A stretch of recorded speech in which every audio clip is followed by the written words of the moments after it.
Amigas y amigos, muy buenas noches. Sean todos bienvenidos a una nueva edición de Economía sin Secretos.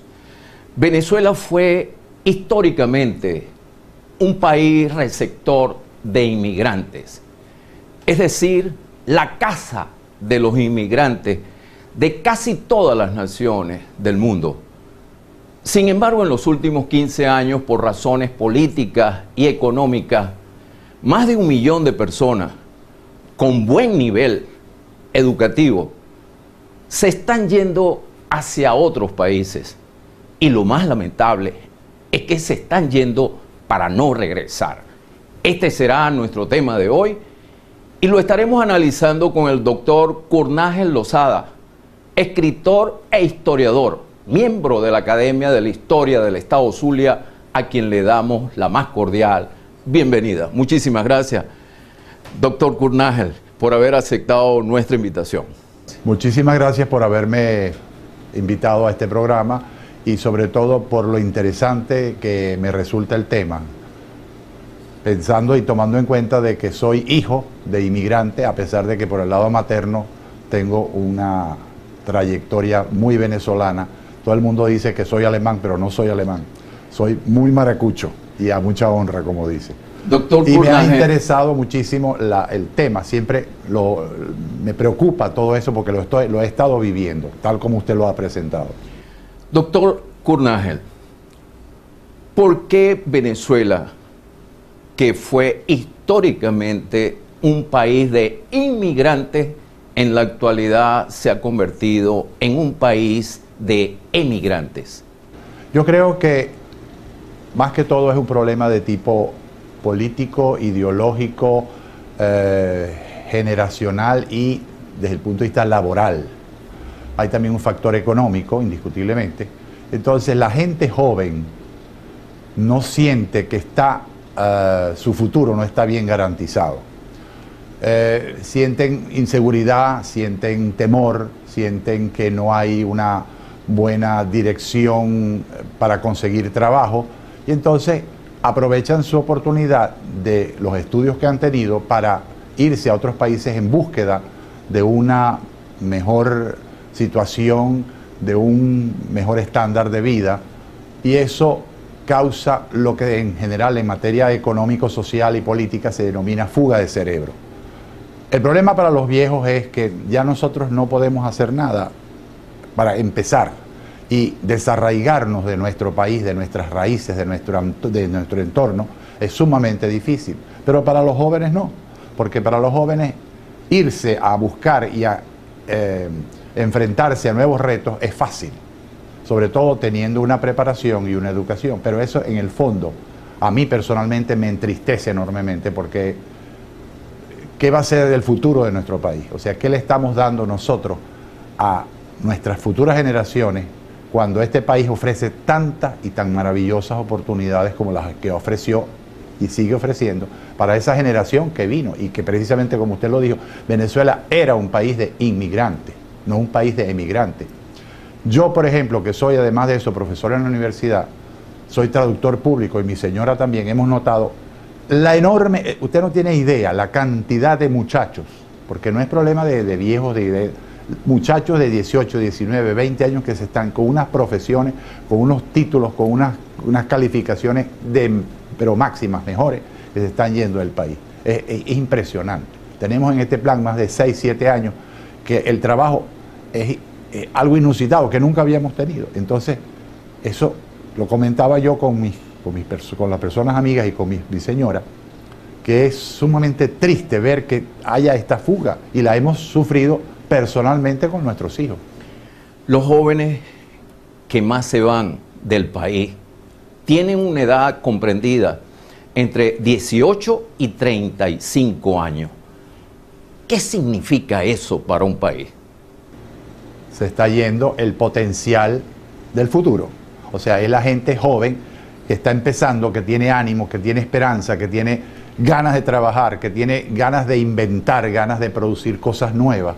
Y a la vez ellos son los que captan las cosas nuevas, la tecnología, los avances que hay en el mundo, desde el punto de vista de la medicina, desde el punto de vista del laboratorio, de la química, de la física, de toda esta revolución tecnológica, económica, política, social, intelectual que hay en el mundo. Y entonces, ¿qué va a quedar? Un país lo están viviendo en Europa, por ejemplo.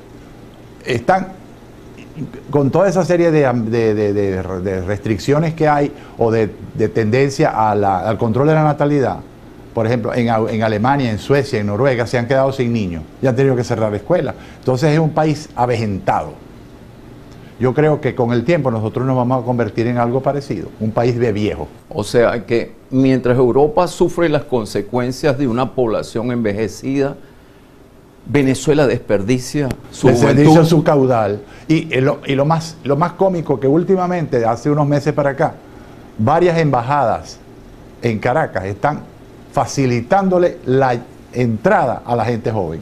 Los están llamando, dándoles becas y tal, porque precisamente esta gente joven en Europa son las que están llenando ese vacío que han dejado esa serie de controles de natalidad que ha determinado que la población europea se considere envejecida. Es un fenómeno de lo más cómico. Llamando a gente joven y les dan la facilidad. Sobre todo lo primero que les piden es currículo y calificaciones para ver si están capacitados. ¿Por qué? Están llamando a los más capaces. No es que se va cualquiera. Tiene usted que probar que tiene un currículo, un pasado intelectual bien formado. Y esos son los que se están yendo. Tengo que hacer una pausa. Al retorno de unos comerciales nos va a decir qué tipo de ventaja le ofrecen los países que albergan a los inmigrantes venezolanos. Tengo que cumplir con nuestra primera pausa comercial. Al retorno seguiremos conversando con el doctor Kurnángel Bonges Lozada, miembro de la Academia de la Historia del Estado Zulia.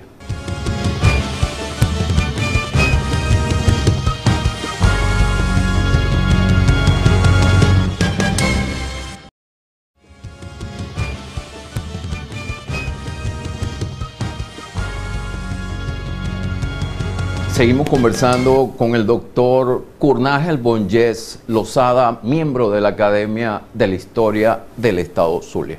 Doctor, ¿qué tipo de ventaja le ofrecen los países que albergan a los inmigrantes venezolanos? En primer lugar, le ofrecen becas para que los muchachos puedan, porque están conscientes de que el factor monetario, o sea, el problema del cambio, nos desfavorece. En segundo lugar, les permite varias oportunidades en varios campos. Entonces hay fundaciones privadas y fundaciones de orden público que les facilitan el alojamiento, los cursos de idioma, porque eso es un problema. Por ejemplo, el inglés es un idioma que es muy necesario en todas partes y es un idioma, vamos a decir, prácticamente universal. Pero el alemán, el portugués, el italiano, el noruego, el danés, son idiomas que solamente, o el holandés, que solamente los hablan esos países. Entonces, están ofreciendo, por ejemplo, cosas rarísimas. Casi todas las universidades europeas están facilitando cursos en inglés, para que los muchachos al principio se vayan adaptando, porque saben que el inglés es el idioma más o menos más común, más comercial y más común. Entonces, después, paralelamente a ese idioma, que generalmente nuestros alumnos, nuestra gente joven lo sabe, les van dando un curso en el idioma local. Y entonces eso facilita.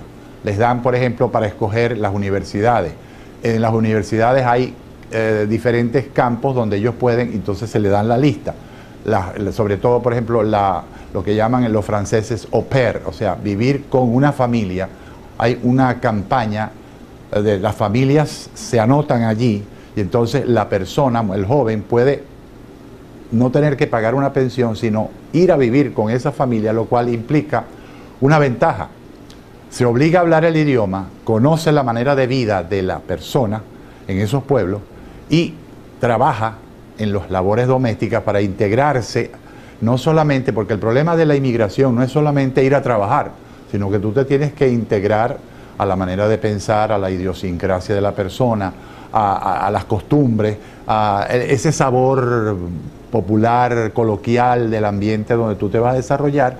Y entonces, viviendo con esas familias, o sea, siendo au pair, como dicen los franceses, que es la palabra que se usa universalmente en Europa, tú tienes contacto y eso te lo facilita el mismo gobierno.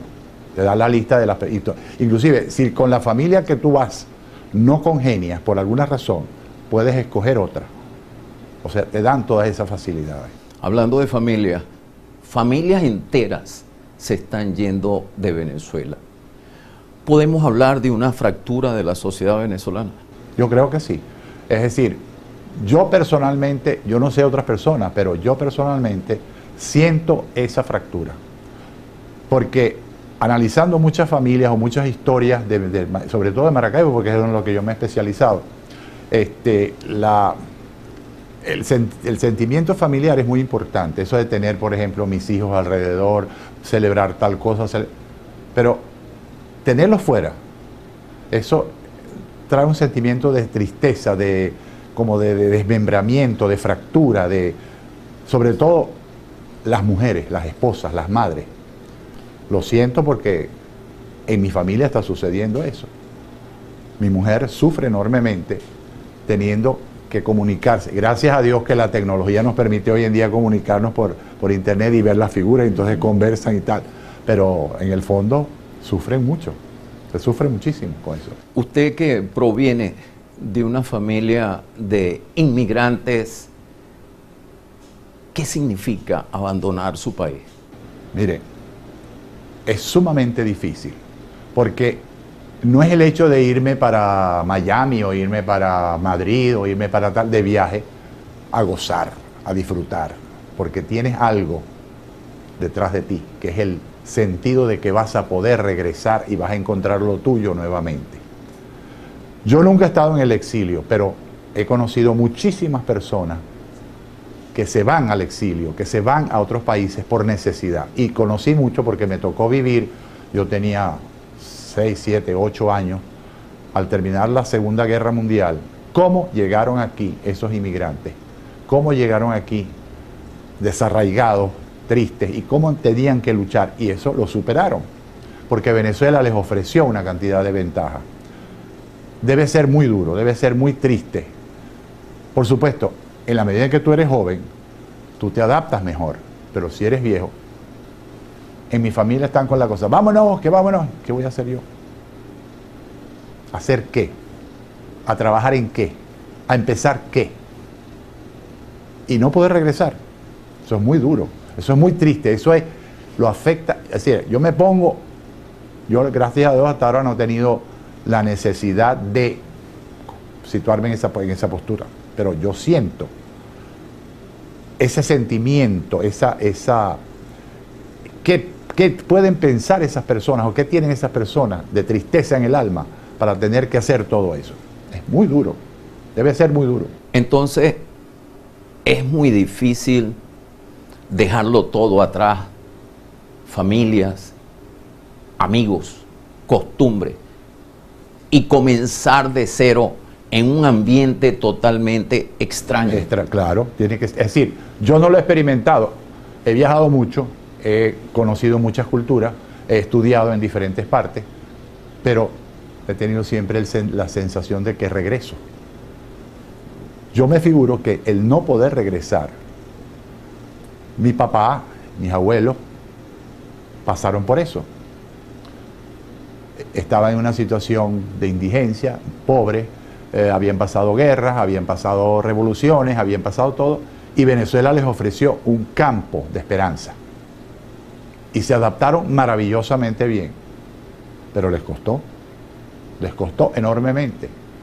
Por supuesto, ellos pudieron haber regresado y regresaron, pero se acostumbraron tanto a Venezuela, por esa apertura que había, por ese acoger a los inmigrantes.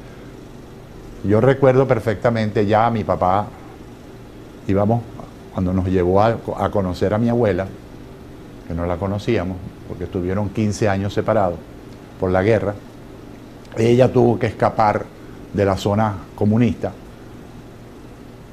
Cuando a las 2 semanas, 3 semanas le dijo, Carmen, vámonos para Maracaibo. Y le dijo mi mamá, pero bueno, ¿cómo es posible que tú gastemos lo que estamos gastando en este viaje y ahora tú te quieres volver otra vez para Maracaibo? Sí, porque ya yo noto que ya yo no pertenezco aquí. Mis amigos se murieron, lo único que me atrae es mi madre, pero mi madre ya está vieja, yo no tengo contacto con ninguna de las personas que la rodean a ella. Pero para llegar a eso, él tuvo que cortar ese cordón umbilical, toda esa serie de sentimientos que él, porque él llegó aquí de 19 años. Y yo cavilé y dije yo, qué duro debe haber sido esa situación. Nuevamente tengo que hacer una pausa. Al retorno y aprovechando su condición de historiador, nos va a hacer una comparación.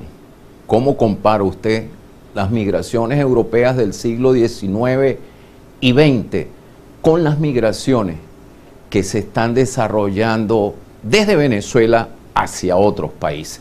Tengo que cumplir nuevamente con unos compromisos comerciales. Al retorno seguiremos conversando con el doctor Kurnángel Bonges Lozada, miembro de la Academia de la Historia del Estado Zulia.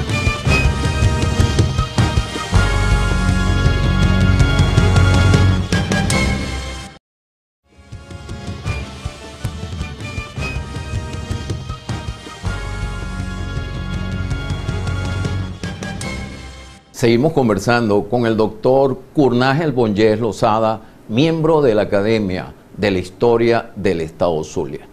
Doctor Kurnángel, ¿cómo compara usted las migraciones europeas del siglo XIX y XX hacia Venezuela con las migraciones que se están desarrollando desde Venezuela hacia otros países? Para entender esto hay que estudiar un poco la historia de Venezuela. En los 300 años que duró el colonialismo español, debemos recordar que España se encerró, o sea, España no dejó venir a nadie. Por el temor, tenemos que irnos a Europa, lo que estaba pasando en Europa. Surge el protestantismo y España, que era la defensora del catolicismo, se cierra porque tiene el temor de que el protestantismo y la reforma eclesiástica invada el país, invada América. Era su posesión más preciosa, donde sacaban toda su riqueza. Entonces, los españoles se encerraron, formaron eso que llamamos la confrontación de las fronteras, o sea, nadie podía venir para acá. Y eso determinó una manera de ser de nosotros, o sea, los estamentos, una vez que se produce la independencia, que tenemos que buscar, nuestros héroes independentistas tienen que buscar el apoyo de Inglaterra y el apoyo de otros países por las influencias liberal burguesas, hay un fenómeno interesante que es la Legión Británica. La Legión Británica viene no solamente cargada de ingleses, sino de alemanes, de escoceses, de irlandeses. Porque recordémonos que en Inglaterra, los reyes de Inglaterra eran reyes de Hannover, que eran reyes de la dinastía Hannover, que eran alemanes. Con esa Legión Británica viene, por ejemplo, el abuelo de Uslar Pietri, una de nuestras grandes figuras. Todos estos inmigrantes, es decir, no vinieron como inmigrantes, todos estos miembros de la Legión Británica empezaron a dar noticia de este país exuberante. Ya Humboldt y Bonpland, un alemán y un francés, habían dicho lo que era América, la exuberancia, la inmensidad, las riquezas, la belleza, el mundo este exótico para el europeo.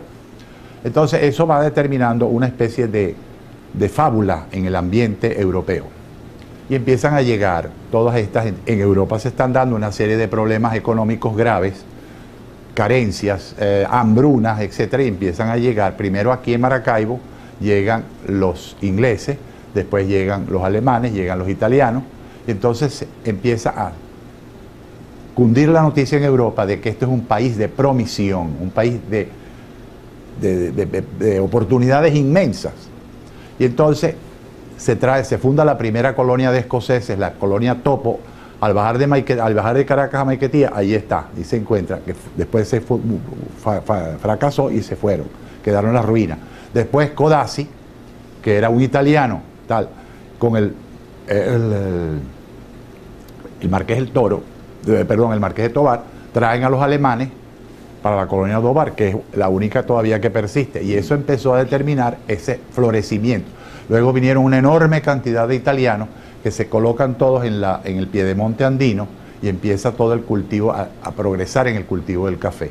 Todo esto determinó un auge. Después viene la Primera Guerra Mundial, también determina una tremenda emigración de Europa hacia acá por los problemas que dejó. Y por último vino el problema de la Segunda Guerra Mundial. Eso va a determinar que Venezuela se constituya, no solamente Venezuela, sino en su mayor parte que toda América Latina, se constituya en una tierra de promisión. Y eso, por otra parte, Venezuela era un país atrasado, un país que no tenía población. Teníamos una enorme cantidad de territorio despoblado. Entonces, ciertas políticas interesantes del gobierno fundaron las colonias agrícolas. Turén, había otra, ahorita no recuerdo, no sé si era Turmero o Tumeremo, no sé cuál era el nombre exacto. Una en Lara, una en Cogede y otra creo que en Anzoátegui. La más famosa fue Turén. Allí empezaron a llegar todos estos inmigrantes, sobre todo italianos, eslavos, yugoslavos, búlgaros, rumanos, griegos, portugueses en cantidades industriales, españoles. Había habido la guerra mundial, había habido la revolución en España, la guerra civil, y había habido una cantidad de elementos que determinaron unas miserias horribles. En eso tomó parte mucho la UNRWA, una sección de las Naciones Unidas, que recopiló toda esta gente, las metía en unos campos llamémoslos campos de refugiados, y de ahí entonces Venezuela designó una agencia consular que estaba a manos de un doctor llamado Pascual Vanegas Filardo. Empezaron a escoger gente calificada, que las empezaron a traer. Yo todavía me acuerdo que en el año 46, 47, 48... Esa es la característica de los inmigrantes europeos. Mano de obra calificada. Mano de obra calificada. Por supuesto, también venía gente que no sabía, o sea, que eran, vamos a decir, campesinos, gente que no tenía profesión. Pero eso fue lo que formó. También vinieron muchos judíos. Entre la época de la Primera y Segunda Guerra Mundial vinieron muchísimos judíos, sefarditas sobre todo. Vinieron también muchos judíos refugiados de los campos de concentración que lograron sobrevivir.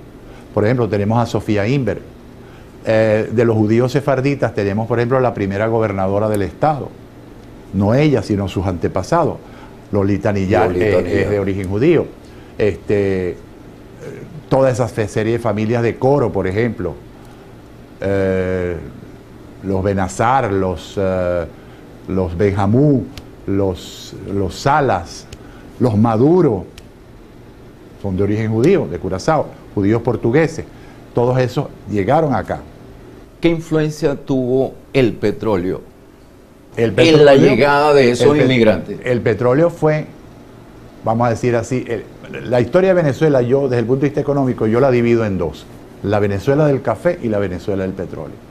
El boom del petróleo determinó, por supuesto, primero la llegada de los técnicos americanos, ingleses y holandeses, y luego va a determinar la llegada de muchos técnicos, lo que se llamaba en esa época, por cierto, el white trash, la basura blanca, lo llamaban aquí, los venezolanos que estaban aquí en Venezuela, vamos a decirlo despectivamente. Despectivamente, porque eran gente, los técnicos esos eran gente sin educación, aunque eran blancos y rubios, eran un desastre en su comportamiento, eran patanes, vamos a llamarlo así. Entonces el venezolano los llamaba white trash, basura blanca. Eso era cosa, por ejemplo, que no se ha escrito. El doctor Ernesto García MacGregor está escribiendo un libro sobre la influencia norteamericana en Venezuela. Y por supuesto, eso va a determinar todo un cambio mental en la manera de ser del venezolano. Yo lo llamo la época del nuevo riquismo, que es una época, yo no diría que es una época mala, pero una época que la hemos podido dirigir hacia unos objetivos más altos, de mejor cultura, de mejor comportamiento. No, ese nuevo riquismo nuestro ha sido una causa de un comportamiento hasta cierto punto desagradable, no solamente en la clase baja, sino en las clases altas también. Esa es mi opinión. O sea...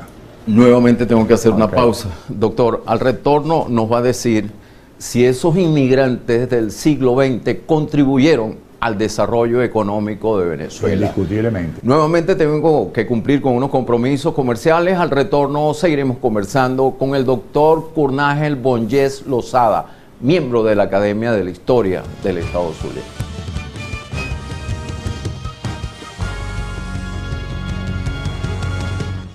Seguimos conversando con el doctor Kurnángel Bonyes Lozada, miembro de la Academia de la Historia del Estado Zulia. Los inmigrantes del siglo XX contribuyeron al desarrollo económico de Venezuela. Mire, eso es una respuesta que no tiene otra manera que decir indiscutiblemente. Venezuela sale al mundo y es conocida por esos inmigrantes y por el impulso que esos inmigrantes. El problema está, y vuelvo otra vez al problema del petróleo. El petróleo no tiene la culpa. Los que tenemos la culpa somos nosotros, que no supimos usar de esos factores positivos, y que también vinieron unos emigrantes que no se supieron comportar, porque era el aspecto monetario, el aspecto de enriquecerse, y eso determinó un comportamiento en cierto tipo de personas.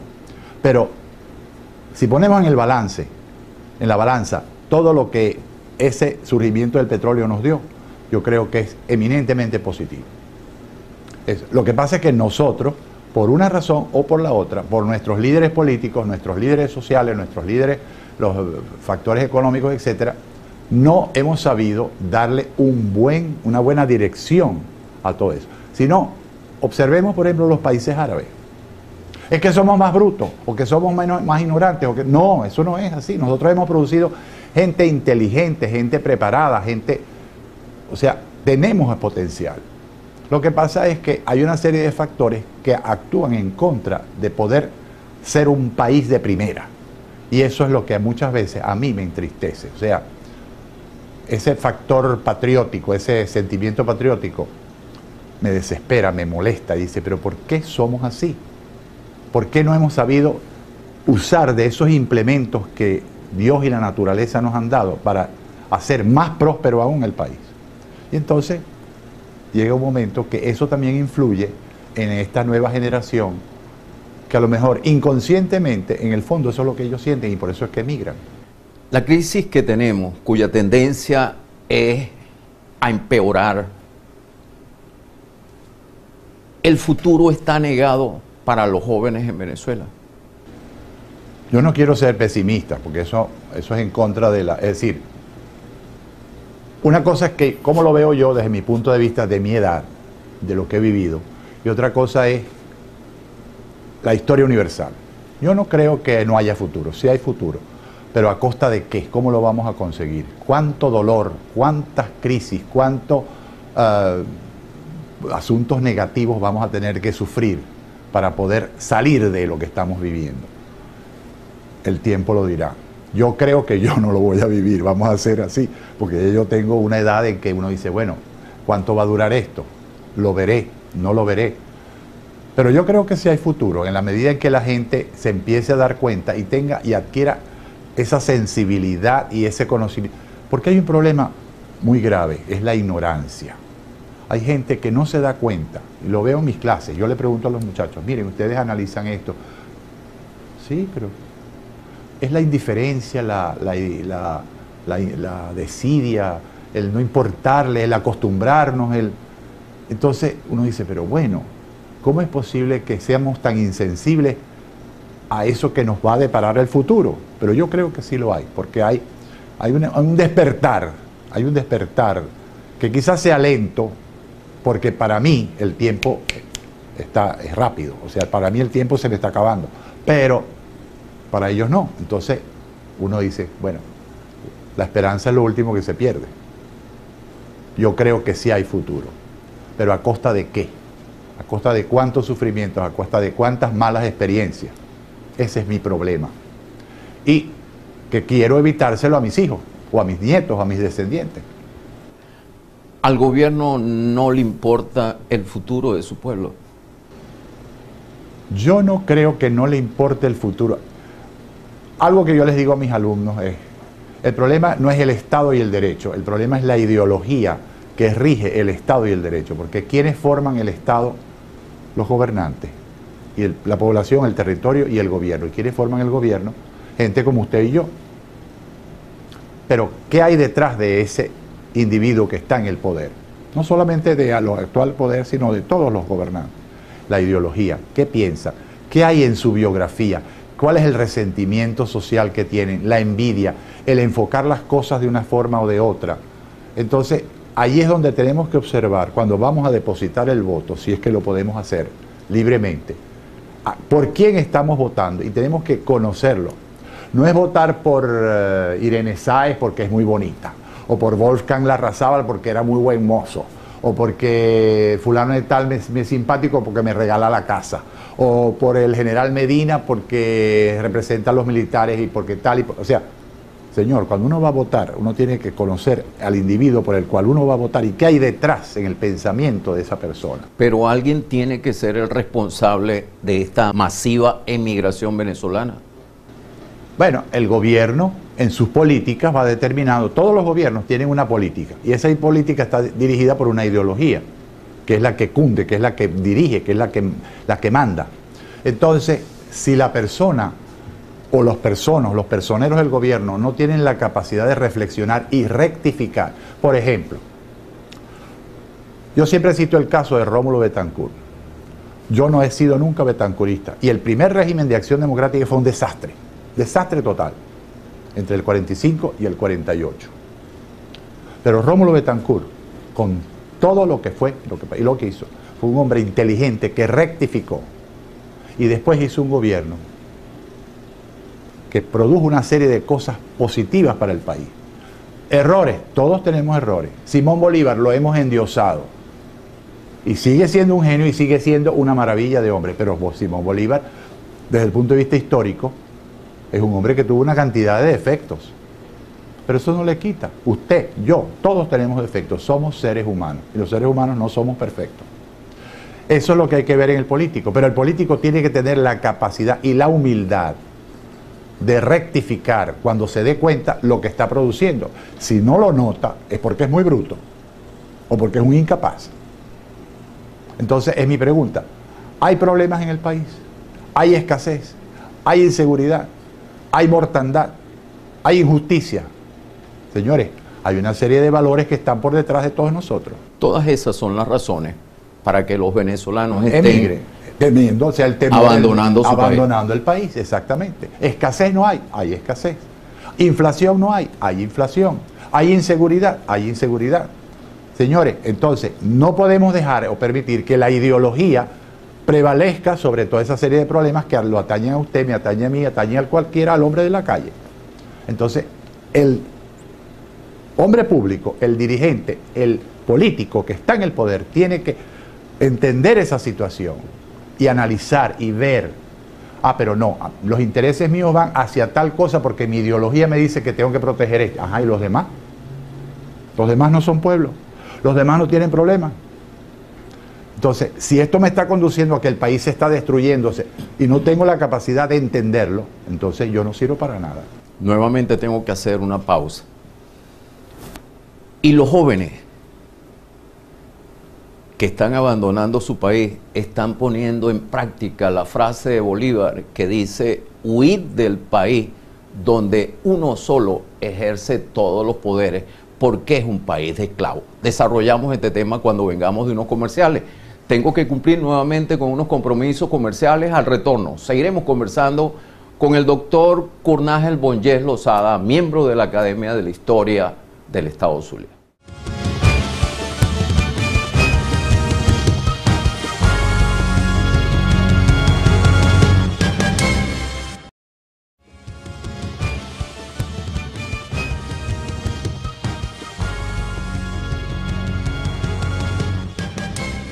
Seguimos nuestra conversación con el doctor Kurnángel Bonges Lozada, miembro de la Academia de la Historia del Estado Zulia. Los jóvenes que se están yendo hacia otros países están poniendo en práctica la frase de Bolívar: huid del país donde uno solo ejerce todos los poderes, porque es un país de esclavos. Esa frase del Libertador es una de las partes, o sea, si uno lee el epistolario de Bolívar, uno se da cuenta de que las ideas de Bolívar eran geniales, o sea, a pesar de todos los defectos que haya podido tener, su carácter, su manera, todas las cosas, los fracasos que tuvo. El problema está en que yo no sé tampoco... Dicen que en la perfección nadie crece. Nadie crece, por supuesto. Para mí el problema no es que haya defectos o haya fallas, sino que haya rectificación cuando nos demos cuenta. O sea, es la capacidad de entender que yo he cometido un error. Y eso es parte de la formación del individuo. O sea, a veces somos tan orgullosos, tan pretenciosos, que nos creemos dueños de todo, que no podemos rectificar porque no aceptamos nuestros errores. Entonces, eso determina una postura no solamente de este gobierno, sino de todos los gobiernos en general. Es un problema de soberbia, más que todo. Por supuesto, eso repercute en la gente joven. Yo no sé, ahora viene el interrogante, yo no sé si todos los jóvenes tienen conciencia de esa frase del Libertador. Ellos van a lo práctico, ellos van a lo que sienten. O sea, están sintiendo hambre, están sintiendo fallas en el conseguir trabajo, están sintiendo escasez, están sintiendo imposibilidad de mejorar sus condiciones. Ven que el papá o la mamá o los hermanos o la familia está sufriendo algo, entonces ellos buscan mejorar. No sé cuán inteligentes o cuán preparados están para digerir esa pregunta que usted está haciendo. Si lo hacen visceralmente o lo hacen cavilando, filosofando, entendiendo lo que están haciendo. Lo hecho cierto es que hay una emigración. Un país que era inmigratorio, ahora es un país de emigración. Y lo peor es que quienes están emigrando es la gente joven.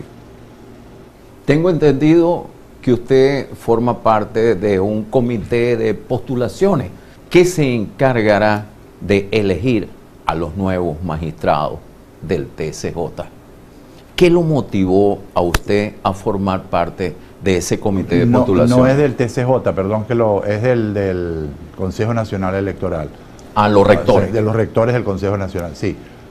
A mí no me motivó nada, sino a mí me invitaron y me dijeron que si yo estaba en condiciones o si quería hacer, entonces yo le dije, bueno, yo creo que yo todavía debo contribuir en algo al bienestar de mi país, porque a pesar de todo lo que digan, yo soy venezolano y quiero muchísimo a mi país, he desarrollado toda mi actividad en este país. Entonces me invitaron y me dijeron, ¿estás en capacidad? Le dije, mamantico, primero díganme cuáles son mis obligaciones, qué tengo que hacer. Y nombraron a 4 personas, postuladas por Fedecámaras, por diferentes organismos, y fuimos a Caracas. Fuimos 4. ¿Cuál es mi sorpresa? Que fui el elegido. Es decir, mi respuesta fue, no solamente por no dejar, sino porque dije, es una oportunidad que alguien me está dando, no sé quién, de contribuir en algo a un ideal que yo tengo, que es el mejoramiento de mi país. Porque eso es lo que yo he hecho toda la vida, tratar en la medida de mis posibilidades, de la educación que recibí, de la formación que recibí, de los ideales que me cultivaron mis abuelos, mis padres, etcétera, de contribuir en algo, porque uno tiene que contribuir, uno tiene que salir y decir las cosas y poner a la disposición esas cosas. Entonces yo acepté y dije, voy. ¿Con qué intención el gobierno le extendió el plazo a estos rectores que ya tienen su periodo vencido? Mire, no le puedo responder esa pregunta porque esas son las incógnitas de la política. ¿Qué hay detrás de todo eso? ¿Cuál es la intencionalidad de todo eso? En un gobierno donde la oposición prácticamente no tiene cómo meterse o cómo opinar o cómo decir, no sé cuál es la razón. ¿Y con qué criterios van a seleccionar a los nuevos rectores del CNE? Exactamente, no se sabe. Eso es la gran incógnita. Yo acepté y cosa, para mi sorpresa, de los 4 que fuimos del estado Zulia, yo salí electo. Yo pensé, te lo digo francamente, yo creí que no iba a ser, a mí me iban a poner de un lado. Bueno, resulta que... Es un gran reto. Un gran reto. Porque inclusive... la mayoría de los venezolanos no creen en el CNE. Es que no creemos. No creemos. Entonces, tenemos que buscar hacer algo. Claro. Porque, es decir, ahí está la cuestión del mejoramiento, del futuro. Yo creo que tenemos que hacer algo. Tenemos que contribuir en algo. Aquellas personas en el 2015 tenemos elecciones parlamentarias. Exactamente. Todavía no ha salido. El comité de postulaciones tiene que ser formado por 10 de la sociedad civil y 10 de la sociedad política, o sea, de la Asamblea Nacional. Todavía, inclusive, han pospuesto en la Asamblea Nacional la designación. Por el Zulia, ¿es usted el único elegido de la sociedad civil? Que sí, que somos 10, y yo por el Zulia fui el elegido. Cosa que a mí yo me quedé así como en estado de shock, porque no pasó por mi cabeza. Entonces, bueno, eso para mí es un reto, porque ahora tengo que estudiar a profundidad toda la parte jurídica, cosa que para mí es fácil porque soy abogado, pero tengo una responsabilidad tremenda. Entonces tengo que saber, qué son mis responsabilidades y qué son mis obligaciones. Pero es una cosa que tengo que hacer. ¿Por qué? Porque yo estoy consciente de que el país necesita un cambio, necesita una serie de transformaciones, hay que tomar una serie de decisiones y de tomar ciertos pasos que hay que enfrentarlos. Y eso es parte de la responsabilidad ciudadana, que muchas personas no lo tienen. O sea, yo le digo a mis hijos, ustedes tienen que hacer esto, porque, pero es que tal que no. No, hay cosas que hay que ser responsables. Por ejemplo, una cosa sencilla, aprender a manejar respetando las leyes. Las leyes hay que respetarlas. Eso de que me trago un semáforo, me como un pare, hago esto, hago lo otro, eso es parte de la idiosincrasia mal formada de nuestra gente. Y por eso es que estamos, o sea, la crisis no solamente la causan los gobiernos y los políticos, la crisis la causamos todos por el comportamiento que llevamos. Yo esta mañana, a las 3 de la mañana, me da la gana de poner el tocadisco a altavoz porque yo voy a hacer un bonche. Y me importa que tú estés abajo y el otro esté abajo y no puedan dormir. No, momentico. Yo voy a lavar hoy el carro y voy a echar el agua para afuera. Y voy a botar el agua. Señor, hay una escasez de agua. Que no es culpa del gobierno, no es culpa de esto, es culpa de las circunstancias. Entonces, ¿cómo voy a estar yo gastando el agua? No puedo. Entonces, eso ahí viene un problema de formación cívica, de formación ciudadana. Y eso es muchas veces lo que está sucediendo en el país. Me habló de conciencia. Administrar justicia en Venezuela de manera imparcial, ¿por qué es tan difícil? Primero por la ideología. La ideología me rige a mí y yo entonces digo, este no es de mi ideología, este hay que matarlo, este hay que furtarlo, este hay que fregarlo, este hay que tal. Entonces yo me pliego a los dictámenes de esa persona que me está dando el puesto. Muchas veces es porque quiero cuidar mi puesto. Y en un régimen donde no se respetan el juego de los poderes, la división de los poderes, yo estoy cuidando mi puestecito. Falta de dignidad. Muchas veces dice, bueno, el pobrecito o la pobrecita juez o el pobrecito juez necesita comer. Entonces consiguió el puesto. ¿Qué tiene que hacer? Le dan la orden, porque los jueces son, porque no hay la división, no hay la autonomía. Ya para finalizar, entonces en Venezuela se aplica la máxima de Trujillo: a los amigos todo, a los enemigos la ley. Exactamente, exactamente. Entonces ese es el problema, ahí viene el problema del conocimiento, de la ignorancia y de la dignidad y el problema de la ideología. Entonces hay una serie de factores que influyen en que todo el mundo actúe de esa manera. Muchísimas gracias, doctor. Se nos acabó el tiempo. Gracias a ustedes. Muchísimas gracias por habernos acompañado en la noche de hoy. También a ustedes, muchísimas gracias por la atención prestada. Y recuerden que este y todos los programas lo podrán ver a través de nuestro portal www.economiasinsecretos.com. Me tengo que despedir. Hasta el próximo domingo a la misma hora, 9 de la noche, cuando le brindaremos más de Economía sin Secretos. Espero que el programa de hoy haya sido de su agrado. Que pasen una feliz noche.